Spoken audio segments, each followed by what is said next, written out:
ಸಂಕಷ್ಟದ ಸುಳಿಯಲ್ಲಿ ದಾಸ ವಿಲವಿಲ ಅಂತ ಒದ್ದಾಡುವಂತಹ ಪರಿಸ್ಥಿತಿ ನಿರ್ಮಾಣ ಆಗಿದೆ. ದರ್ಶನ್ ಅವರ ವಿರುದ್ಧ ಈ ಕೇಳಿ ಬಂದಿರುವಂತಹ ಆರೋಪ ಇದೆಯಲ್ಲ, ಇದು ಸಾಬೀತಾಗುವಂತಹ ದಿನಗಳು ಇನ್ನೇನು ಹತ್ತಿರದಲ್ಲೇ ಇದೆ ಅಂತ ಹೇಳ್ಬೋದು. ಇಷ್ಟು ದಿನ A1 ಆರೋಪಿ ಪವಿತ್ರ ಆಗಿದ್ಲು, ಈಗ A1 ಆರೋಪಿ ಸ್ಥಾನದಲ್ಲಿ ನಟ ದರ್ಶನ್ ಅವರು ಇರಬೇಕು ಅಂತ ಪೊಲೀಸರು ಬಯಸ್ತಾ ಇದ್ದಾರೆ. ನಾವಲ್ಲ, ಪೊಲೀಸರು ಬಯಸ್ತಾ ಇದ್ದಾರೆ. ಹಾಗಾಗಿ ಸಾಕಷ್ಟು ಪ್ರಯತ್ನವನ್ನ ಪಡ್ತಾ ಇದ್ದಾರೆ. ವಿನಯ್, ಪವನ್, ಪ್ರದೋಷ್, ದರ್ಶನ್ ಕೆಳಗಡೆ ಬರೋ ಸಾಧ್ಯತೆ ಇದೆ. ಚಾರ್ಜ್ ಶೀಟ್ ಸಂದರ್ಭದಲ್ಲಿ ನಟ ದರ್ಶನ್ಗೆ ಮತ್ತಷ್ಟು ಸಂಕಷ್ಟ ಎದುರಾಗಬಹುದು.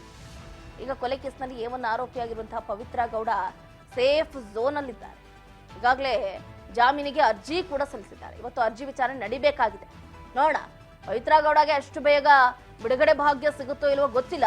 ಬಟ್ ಆಕೆ ಮಾತ್ರ ಬಹಳ ಕಾನ್ಫಿಡೆಂಟ್ ಅಲ್ಲಿ ಒಂದಷ್ಟು ಆಕೆಯ ಮನದಾಳದ ಮಾತುಗಳನ್ನ ಹೇಳ್ಕೊಂಡಿದ್ದಾಳೆ. ತಾಯಿಗೆ ಹುಷಾರಿಲ್ಲ, ತಾಯಿಯನ್ನ ನೋಡ್ಕೋಬೇಕು, ವಯಸ್ಸಿಗೆ ಬಂದಿರೋ ಮಗಳಿದ್ದಾಳೆ, ಆಕೆಯ ವಿದ್ಯಾಭ್ಯಾಸದ ಕಡೆ ಗಮನ ಕೊಡಬೇಕು, ನನಗೆ ಆರೋಗ್ಯದ ಸಮಸ್ಯೆ ಇದೆ, ನಾನು ಒಬ್ಬ ಹೆಣ್ಣು ಮಗಳಾಗಿ 2 ತಿಂಗಳು ಜೈಲು ಸೆರೆವಾಸವನ್ನ ಅನುಭವಿಸಿದ್ದೀನಿ, ನೀವು ಕರೆದಿರುವಂತಹ ವಿಚಾರಣೆಗೆ ನಾನು ಯಾವತ್ತೂ ಕೂಡ ಇಲ್ಲ ಅಂದಿಲ್ಲ, ತಲೆ ಮರೆಸ್ಕೊಂಡಿಲ್ಲ, ನಾನು ಬಂದಿದ್ದೀನಿ, ಮುಂದಿನ ದಿನಗಳಲ್ಲೂ ಕೂಡ ನೀವು ಕರೆದ್ರೆ ಬರ್ತೀನಿ ಅನ್ನುವಂತಹ ಒಂದಷ್ಟು ಹೇಳಿಕೆಗಳನ್ನ ಕೊಡೋದ್ರ ಮುಖಾಂತರ ಪವಿತ್ರ ಗೌಡ ಸೇಫ್ ಆಗೋದಕ್ಕೆ ನೋಡ್ತಾ ಇದ್ದಾರೆ.